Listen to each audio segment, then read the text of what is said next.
in the United States, COVID-19, and the Trump administration take center stage at the only vice presidential debate. But despite the different mood from last week's chaotic presidential face-off, candidates Mike Pence and Kamala Harris dodged questions on other pressing issues.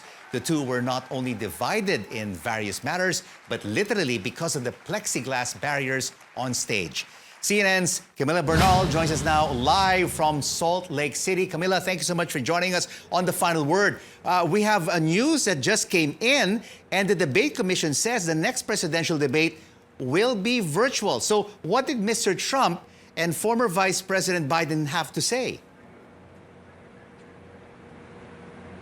Hey, Rico. So President Trump coming out and saying that he does not want to have a virtual debate. He says this is a waste of time and says, in fact, that it is ridiculous. Vice President Joe Biden, on the other hand, is saying that he will participate on a virtual debate. And remember, this was scheduled to be October 15th in Miami, and it was going to be a town hall. So the Commission on Presidential Debates came out and said that both candidates would be in remote locations, but that the moderator and that the people attending this town hall would still be in Miami at the Adrian Arch Center on October 15th. Then President Trump spoke to Fox News and said that he did not want to do this. So the question is, will this debate actually happen, or will the president continue to insist that he does not want to participate? The Commission on Presidential Debates coming out and saying that they did not necessarily wait for these candidates to agree on a virtual debate, that they announced this because this was the best way to move forward in regards to health and the safety of the candidates. And they say that the president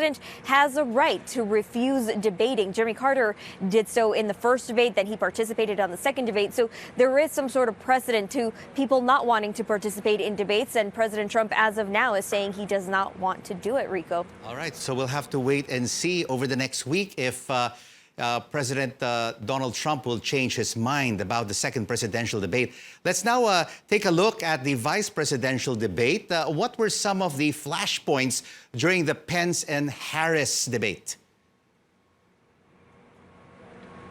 Well, look, as you mentioned, this debate was a lot more polite than what we saw last week, despite the fact that Vice President Mike Pence essentially blew through the moderator's efforts to try to control the time limits that were already agreed on by both campaigns.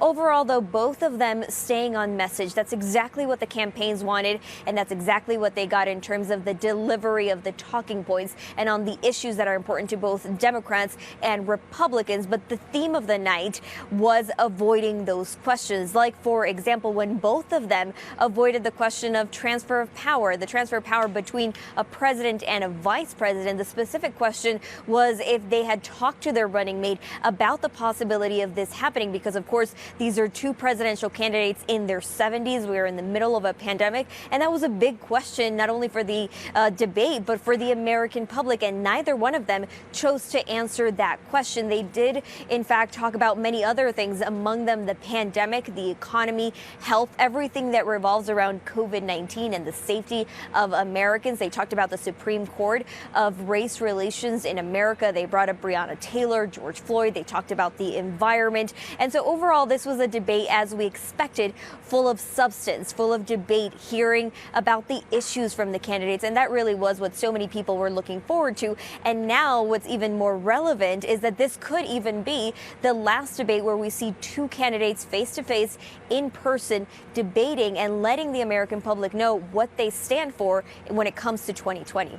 The election drama continues in the United States. Thank you so much for that report. CNN's Camila Bernal joining us from Salt Lake City, Utah.